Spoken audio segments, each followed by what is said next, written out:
মসজিদে আকসা সহ নানা ঐতিহাসিক স্থান দর্শন করার জন্য এই ঐতিহাসিক শিক্ষা সফরকে কেন এ নামে অবহিত করা হলো? যেহেতু এই সফরের মাধ্যমে অনেক ঐতিহাসিক স্থান দেখা ও জানাই উদ্দেশ্য, আর এসব স্থানে ইচ্ছা থাকলেও যাওয়া সম্ভব হয় না, তাই এ সফরকে journey of a lifetime নামে অবহিত করা হলো। গ্রেট ব্রিটেনের বিভিন্ন শহর থেকে এই কাফেলায় শরিক হন প্রায় ৭০ জন সফর সঙ্গী। এদের মধ্যে পুরুষ, মহিলা ও তাদের সন্তানরাও ছিলেন।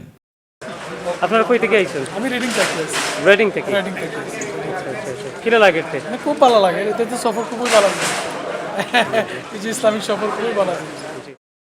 বহু কাঙ্ক্ষিত এই সফর শুরু হয় 12ই এপ্রিল 2011। লন্ডন হিথ্রো বিমানবন্দরে এসে একে একে সাথীরা স্কটল্যান্ড, অ্যাবারডিন, ম্যানচেস্টার, বার্মিংহাম, ব্র্যাডফোর্ড থেকে জমায়েত হন। এই শিক্ষা সফরের আমির ছিলেন হজরত মাওলানা শেখ নূরে আলম হামিদি। ঐতিহাসিক স্থানগুলো পরিচয় করে দেওয়ার দায়িত্বে ছিলেন হজরত মাওলানা শেখ বদরুল আলম হামিদি, হজরত মাওলানা মুফতি আব্দুল মুন্তাকিম, হজরত মাওলানা হাফিজ আক্তার হুসাইন। 12ই এপ্রিল হিথ্রো বিমানবন্দর থেকে রয়্যাল জর্ডান এয়ারলাইন্সের জর্ডানের রাজধানী আম্মানে পৌঁছি গভীর রাতে। সাথীদের বুকে উপচে পড়া আনন্দ, হোটেলে পৌঁছতে পৌঁছতে রাত 3টা বেজে গেল।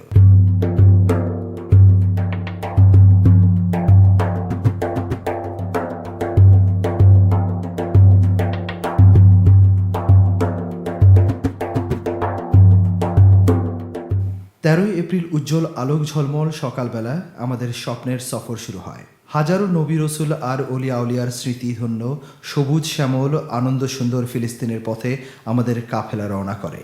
ফিলিস্তিন আজ ইসরায়েল নামে পরিচিত। ইসরায়েলের বর্ডারে আমাদের ভিসা ক্লিয়ারেন্সের জন্য 12 ঘন্টা অপেক্ষা করতে হলো। প্রশ্নের পর প্রশ্ন, তল্লাশির পর তল্লাশি, সাথীদের চোখে মুখে হতাশা। অবশেষে আল্লাহর রহমতে সব সাথীদের ভিসা হয়ে গেল। আমরা আনন্দে আত্মহারা।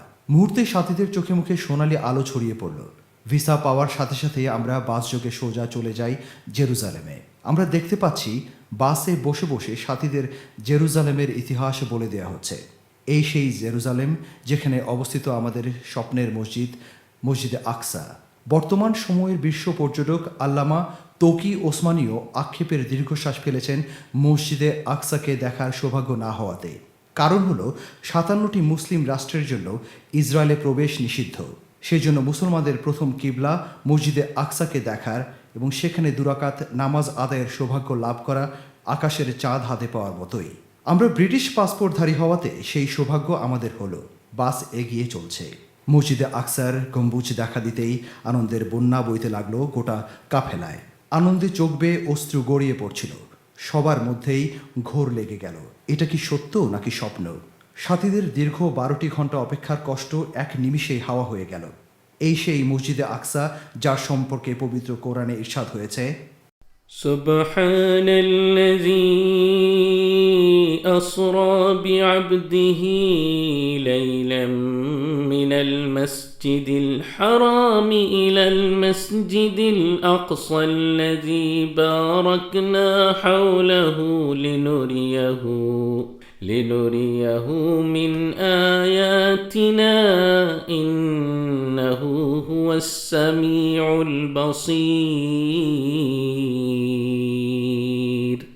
পরম পবিত্র মহিমাময় সত্তা তিনি, যিনি স্বীয় বান্দাকে রাত্রির বেলায় ভ্রমণ করিয়েছিলেন, যার চারদিকে পর্যাপ্ত বরকত দান করেছি, যাতে আমি তাকে কুদরতের কিছু নিদর্শন দেখিয়ে দিই। নিশ্চয়ই তিনি পরম শ্রবণকারী এবং দর্শনশীল। প্রসঙ্গত উল্লেখ্য যে মসজিদে হারাম বা কাবা শরীফ থেকে মসজিদ আকসা পর্যন্ত রাসূলুল্লাহ সাল্লাল্লাহু আলাইহি ওয়াসাল্লাম যে বিস্ময়কর ভ্রমণ করেছিলেন তাকে আল কোরআন ও ইসলামী পরিভাষায় ইসরাক, এবং মসজিদে আকসা থেকে 7 আসমান পেরিয়ে আরশ লৌহ কুরসি পর্যন্ত ভ্রমণকে মেরাজ বা ঊর্ধ্ব ভ্রমণ নামে অবহিত করা হয়।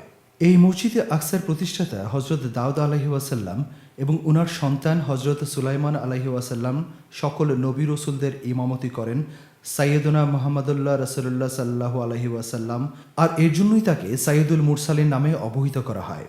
এই সেই মসজিদে আকসা যার মধ্যে 1 রাকাত নামাজ পড়লে 50,000 রাকাত নামাজ পড়ার সওয়াব হয়। এই সেই মসজিদে আকসা যাকে দেখার জন্য সফরের অনুমতি আছে এবং সেই সফরকে বরকতময় বলা হয়। রাসূলুল্লাহ সাল্লাল্লাহু আলাইহি ওয়াসাল্লাম ইরশাদ করেন, সওয়াবের নিয়তে শুধুমাত্র 3টি মসজিদের উদ্দেশ্যে ভ্রমণে যেতে পারো। এই 3টি মসজিদ হল মসজিদে হারাম, মসজিদে আকসা ও মসজিদে নববী। মূলত এই হাদিসের আলোকেই ছিল আমাদের এই journey of a life time. আল্লাহর অশেষ দয়ায় আমরা মসজিদে আকসার সব কিছু ভিজিট করলাম।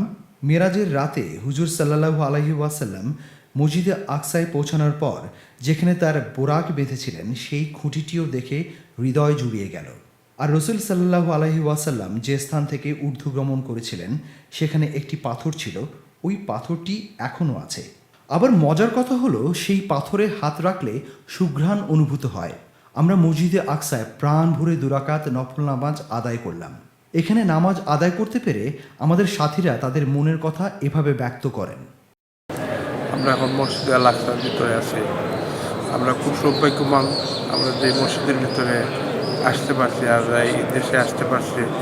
আল্লাহ আমাদের কবুল করেন। আর আশা করি আপনারা যারা আমার চেষ্টা করবেন আল্লাহ আপনাদেরও তৌফিক দান করেন।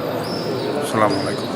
মসজিদে আকসার পাশেই রয়েছে হজরত ওবাদা ইবনে সামিত রাদিয়াল্লাহু তাআলা আনহু এবং সাদ্দাত ইবনে আউস রাদিয়াল্লাহু তাআলা আনহুর কবর।